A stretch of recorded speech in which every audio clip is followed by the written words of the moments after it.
दिसतं तेच खरं असतं असं आपण नेहमी मानतो, पण अदृश्य देखील तितकंच शक्तिशाली असतं. एक अशा जगात तुमचं स्वागत, जिथे ऊर्जा बोलते, मन कंपन करतं आणि चेतना नवे दरवाजे उघडते. मी नवल शिंदे आणि हा आहे ओकल्ट मास्टर क्लासचा पहिला प्रवास. आज आपण उलगडत आहोत एक गूढ पण वैज्ञानिक सत्य. ओकल्ट म्हणजे नेमकं काय? जे दिसत नाही पण अनुभवलं जातं, जे दिसत नाही पण आयुष्य बदलतं. चला अदृश्य जगात प्रवेश करूया. जे आपल्याला दिसतं तेच खरं असतं का, की आपल्या 5 इंद्रियांच्या पलीकडेही काहीतरी वेगळं सत्य असू शकतं? आज आपण अशाच एका विषयाच्या अगदी मुळाशी जाणार आहोत. तो विषय गूढ वाटतो खरा, पण त्यामागे एक विज्ञान आहे आणि तो शब्द आहे ओकल्ट. अगदी बरोबर. आणि ओकल्ट हा शब्द ऐकला की लगेच लोकांच्या मनातनं गैरसमजांचे एक जाळं उभं राहतं. हो. पण याचा मूळ लॅटिन अर्थ खूप साधा आणि सुंदर आहे. ऑकुल्टुस म्हणजे लपलेले किंवा गुप्त. हे अशा अदृश्य ऊर्जांचं विज्ञान आहे जे म्हणजे डोळ्यांना दिसत नाही, पण अनुभवता येतं. हो, चेतना, भावना, ऊर्जा यामधून ते अनुभवता येतं. म्हणजे हे केवळ अंधश्रद्धेचा भाग नाही, तर यामागे एक विज्ञान आहे. आजच्या या चर्चेत आपला उद्देश हाच आहे की या लपलेल्या ज्ञानावरचा पडदा दूर करायचा. तर मग आपण म्हणजे थेट त्या सर्वात मोठ्या गैरसमजापासूनच सुरुवात करूया का? हो, करूयाच. ओकल्ट म्हटलं की लोकांच्या डोक्यात लगेच काळी जादू, भानामती असल्याच गोष्टी काय येतात? हाच सगळ्यात मोठा आणि दुर्दैवी गैरसमज आहे. आणि याचं मुख्य कारण आहे अज्ञान. म्हणजे बघा ना, जी गोष्ट आपल्याला समजत नाही तिला आपण घाबरतो. बरोबर. किंवा मग आपण तिला एक नकारात्मक लेबल लावून मोकळे होतो. खरं तर ओकल्ट म्हणजे मन, ऊर्जा आणि चेतना, माइंड, एनर्जी, कॉन्शियसनेस यांचं एक सखोल विज्ञान आहे. पण मग भीती का वाटते? त्या नावातच एक गूढता आहे ना, त्यामुळे. पण ही भीती त्या विषयाची नाहीये. अच्छा. ही भीती आहे आपल्या आतल्या अज्ञात भागाची. म्हणजे जो स्वतःच्या आत डोकावायला घाबरतो त्याला हे शास्त्रही भीतीदायक वाटतं. एक्झॅक्टली. हा एक आतला प्रवास आहे, अन इनवर्ड जर्नी. बाहेरील जगात जसे भौतिकशास्त्राचे नियम काम करतात, तसेच आपल्या आतल्या जगात ऊर्जेचे नियम काम करतात. ठीक आहे, तर मग या गैरसमजाच्या भिंती पलीकडे जाऊन या विज्ञानाला समजून घेऊया. जर हा एक आतला प्रवास असेल तर या प्रवासाचे वेगवेगळे मार्ग किंवा नकाशे असतीलच. या लपलेल्या ज्ञानाचे मुख्य शाखा कोणत्या आहेत? निश्चितच. ओकल्टच्या अभ्यासाचे मुख्यत्वे 7 विभाग मानले जातात. 7? अच्छा. हो. पहिला म्हणजे ज्योतिष, ॲस्ट्रोलॉजी, म्हणजे ग्रहताऱ्यांचा आपल्या ऊर्जेवर आणि जीवनावर होणारा सूक्ष्म प्रभाव. हे तर आपल्याला माहिती आहे. हो. दुसरा आहे अंकशास्त्र, न्यूमरोलॉजी, म्हणजे अंकांमध्ये दडलेल्या कंपनांचा आणि आपल्या आयुष्याचा काय संबंध आहे हे स्पष्ट होतं. हे पण ऐकून माहिती आहे. पण या पुढे काय? यापुढे थोडं गूढ होत जातं.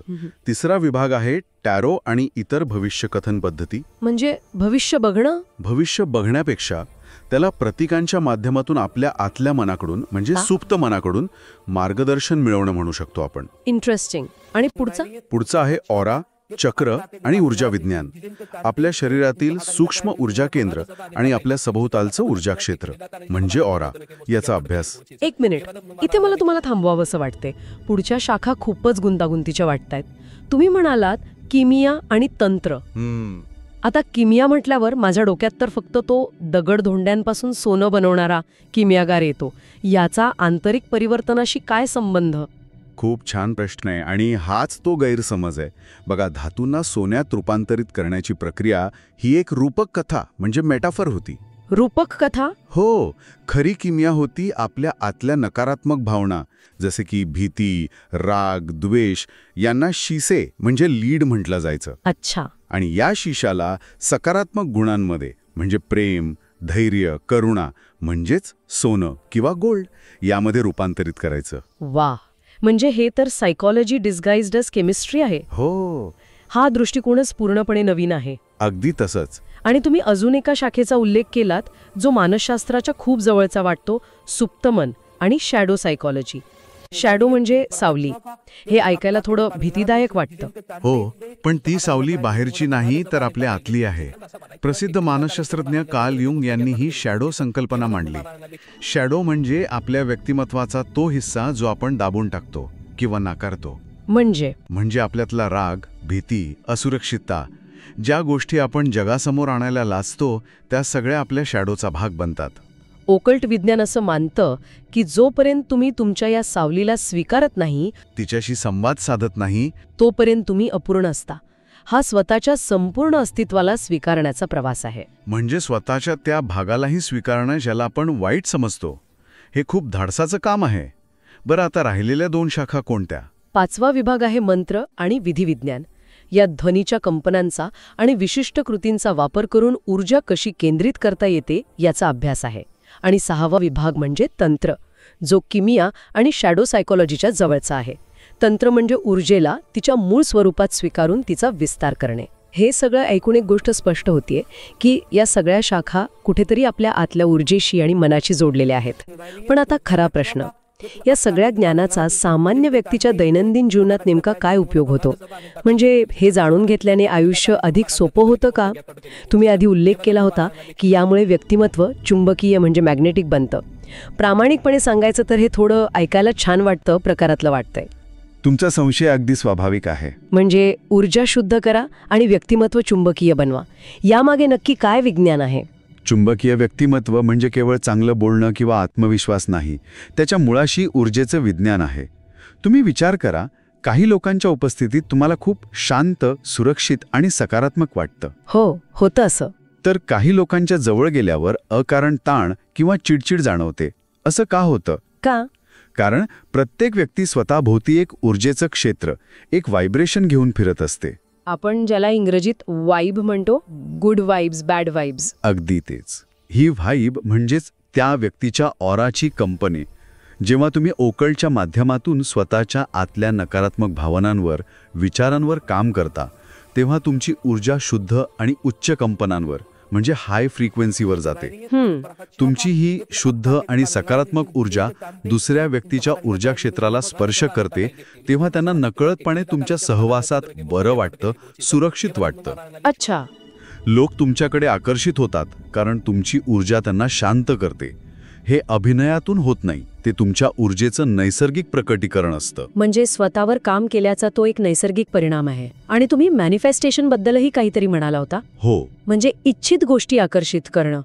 ही संकल्पना आजकाल खूप लोकप्रिय आहे. पण फक्त विचार करून गोष्टी खऱ्या होतात का? नाही, फक्त विचार करून नाही. मॅनिफेस्टेशन ही एक चुकीच्या पद्धतीने समजली गेलेली संकल्पना आहे.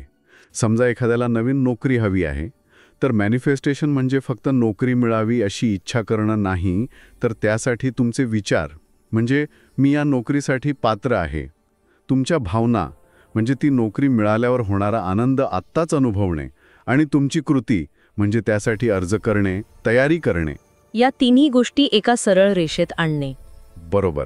जेव्हा तुमची ऊर्जा इतकी केंद्रित आणि स्पष्ट होते, तेव्हा तुम्ही त्या संधीसाठी एक एनर्जेटिक मॅच बनता आणि ती संधी तुमच्या आयुष्यात येते.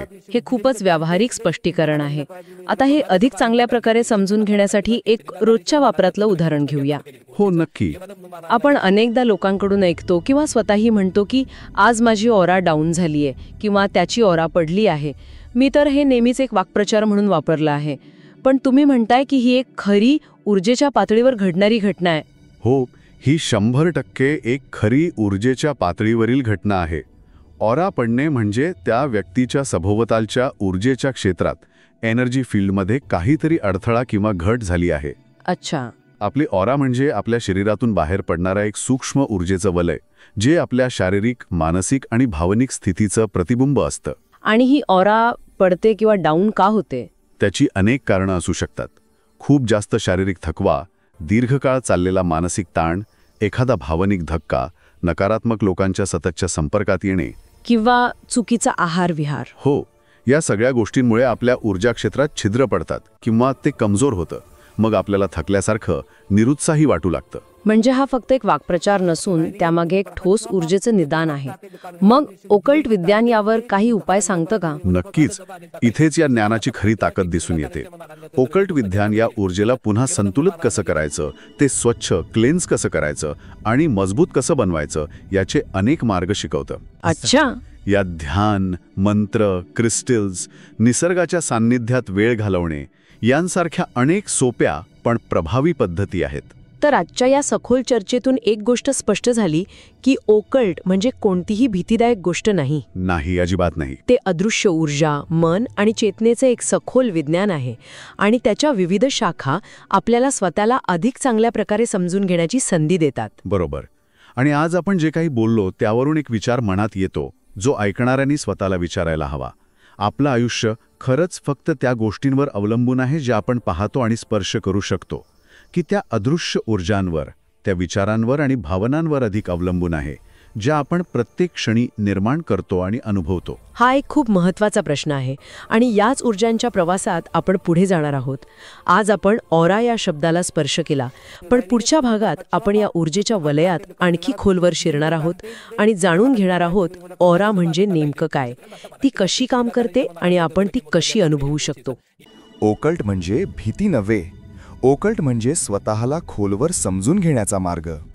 मन, ऊर्जा आणि चेतनेची नाजूक रचना ज्यांनी ओळखली त्यांचं आयुष्य बदललं.